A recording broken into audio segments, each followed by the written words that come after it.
Serena served you breakfast in bed, Cordell.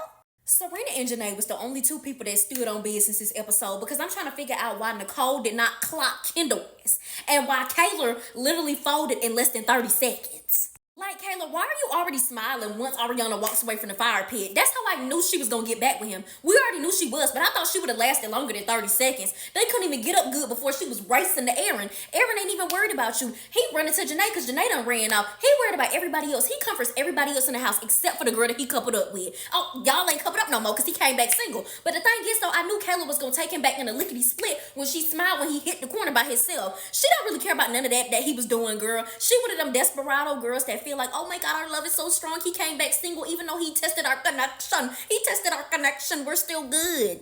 That's why when she pulled Daniela for a chat, Rob for a chat, Aaron for a chat, was requesting apologies from Kendall and all these other people, I muted the scenes because Kaylor does not stand on business. It don't matter if you give her a lie or the truth, she's still going to go back to Peppa the Pig. Like, she likes Mr. American Doll teeth like the people had said. Like, how you tell Aaron, yeah, no, we can't sleep in the same bed. You got to sleep out in soul ties outside. And then you go upstairs to sleep with him. What was the point, Kaylor? You should have just went in the bedroom and slept with him there. I feel like you're embarrassed and you don't want Liv to see you being a dumb. But Liv already knows you're a dumb. You know what I mean? Like, it's stupid to me. Then Daniela gave you a bold-faced lie to your face. You ate it up and you went right back over to Aaron doing all that hugging and kissing and whining. Like, you don't even, like, what are you even having these conversations for? It doesn't matter what somebody tells you. You and Peppa the Pig, you think y'all gonna ride out to the end, baby. And little do you know, your days are numbered because we tired of hearing that whining. Even Liv tired of you. And then you really finna get booted from the Fab Five because why are you trying to introduce yourself to the new girls, the Casa Amor girls? Like Liv said, those just know who I am. They've been studying me to try to take my man over in Casa Amor. They know who y'all is. Why would you introduce yourself? I'm trying to, like, they must not know Southern hospitality and hospitality in general. If I'm already here, I've been living here for weeks, and you walk into our villa, you need to introduce yourself. You already know my name. I don't know you. Why am I coming up to you? Why, they are laying on these day beds. They're laying around the fire pit talking, talking cash money about the girls, but are not getting up to speak to anybody. Y'all say everybody being rude to you, but you're not open either. You're not speaking. You're not saying hello. You're not walking around. The guys immediately spoke to Kane and introduced themselves. You did not do that. Like, y'all are just sitting there. I was just trying to figure out why would a side chick expect for the main girl to come up to them and say, hi, thank you so much for stealing my man and being here to try to take my place. Like, what? So Kaylor is so weird for talking about let's go say hi to them. Like, it gives weak sauce. Like, it's giving Char. Like, it's giving Char from Bad Girls Club. Weak sauce. Why are you going to introduce yourself? And then Liv did a drive-by. Hey, she's standing there in her Doritos like, what is this doing? Like, Kaylor, you cannot be my friend. We the polar opposites. Why are you sitting there chatting with them? Like, why are you asking questions about that literally was on your man? And then you asking questions that you really not even going to accept the answer. You going to take the answer and it's going to go out the other ear. Like, Kaylor got to go. Since I mentioned Kendall, let's get on him because y'all know if Kendall ain't got no haters, I'm dead. If Kendall had one hater, I'm alive, I'm breathing, I'm well. He spent the entire 90 minutes being a two-faced. Hey, 1 minute you would see him in the scene huddled around the Casa Amor girls talking about, I love you guys, the vibe you guys bring is just amazing, bro. Like, yeah, like you guys are great for my guys. Like, yeah. And then literally 2 seconds later, you'll see him walking over to the OG girls, walking upstairs, walking in the hallway, walking over to the fire pit area, and going over to the OG girls. I love you guys so much. Like, I'm sorry, I didn't mean any of that I said. Like, I was so wrong about that. Like, bro. He is so two-faced, and I'm trying to figure out how nobody in the villa is clocking him.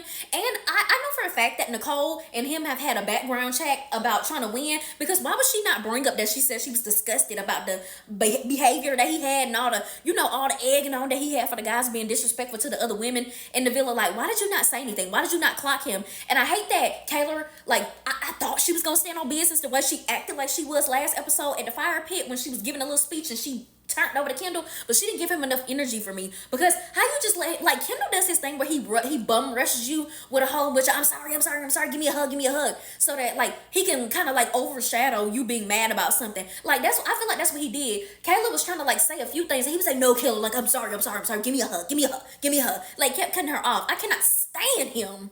Like, I truly think that he believes the public loves him because he's never been in the bottom, but we gotta show this Like, y'all gotta stop voting for him. If you don't see him by now, I feel real bad for you. Because I'm trying to figure out why people are just not clocking him. I got a whole video where I ran down on him for 5 minutes straight, all the way back in like on June 20th, June 21st. Like, I've been ran down on Kendall. I've been clocked him. So I'm glad that people catching up. But like, Kendall gotta go. Because like, if y'all keep letting him slide, he really gonna get to that finale.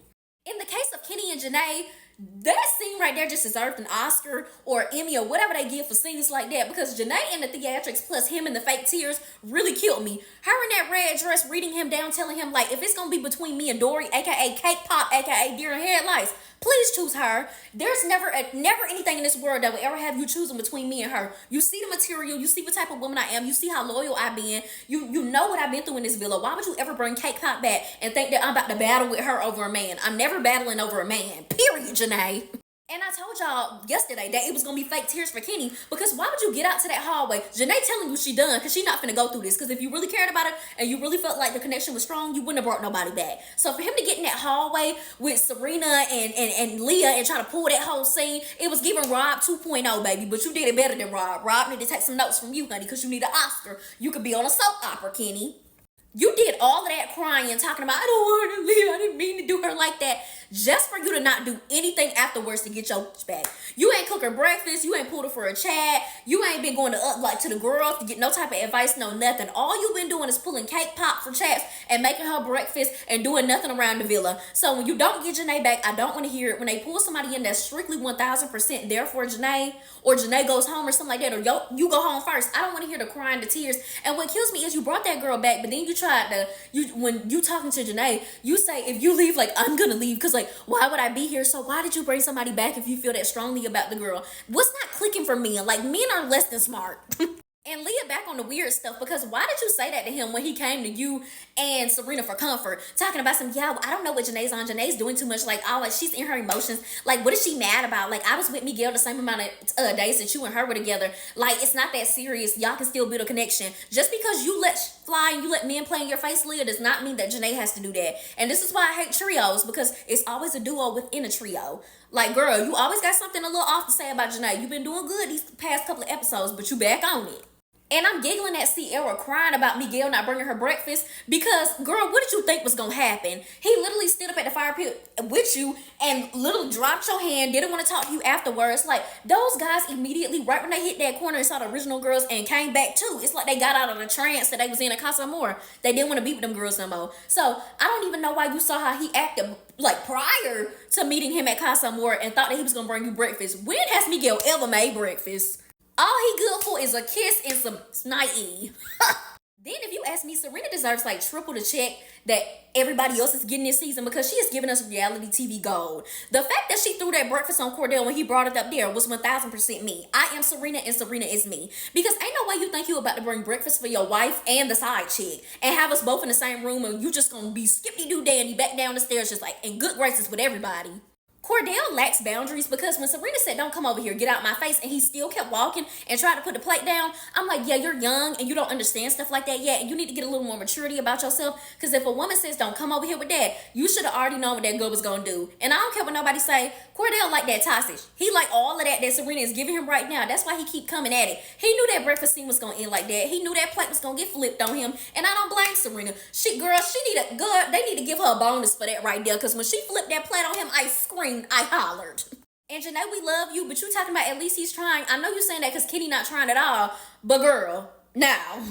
And Daya, let's be real. You only pulled Serena for that chat because you wanted to crack her face and tell her how much Cordell was rubbing on you and touching on you and how much the connection was so strong. And I find it so funny how Daya kept on saying, like, yeah, I'm super touchy and yeah, we real physical, but we not sexual. Babes, yes, y'all was. Like, quit it. Everything about y'all situation was sexual. And I'm glad Serena just said, beautiful girl, beautiful gowns, not mad at you. Hug, side hug. And she got up and went off on the guys because y'all are fake. Kendall, you're fake. Miguel, you're fake. Rob, you're fake. Y'all was over there telling Cordell, like, oh, this, yeah, like, like, Daya, the girl that go live, you need to get with a girl like that. Leave Serena in the wind, but then y'all come back to Serena and say, Serena, he said he was 90% you and 10% Daya. Like, which one is it? I was so glad Serena was looking good than a motherfucker and was strutting down out to that base. She cussed Miguel out. Miguel got the fuck on. Then when she went out there to Cordell and she was reading him down, Cordell talking about some I'm only human. Sweetheart, men gotta find another line. It's 2024. You gonna have to do better than that. Like Serena said, if you really cared about me, you would have never did that disrespectful and you would have never brought her back to parade it in my face. I hate that Serena had to cry in front of him and yell and like get in her emotions, but I'm slick glad she did because I feel like he was starting to get the picture of how much he fucked up and how much he messed up a good thing and that girl really care about him. That's why he was chasing after Serena. He know that's a girl that he don't want to lose. Like, Cordell, you better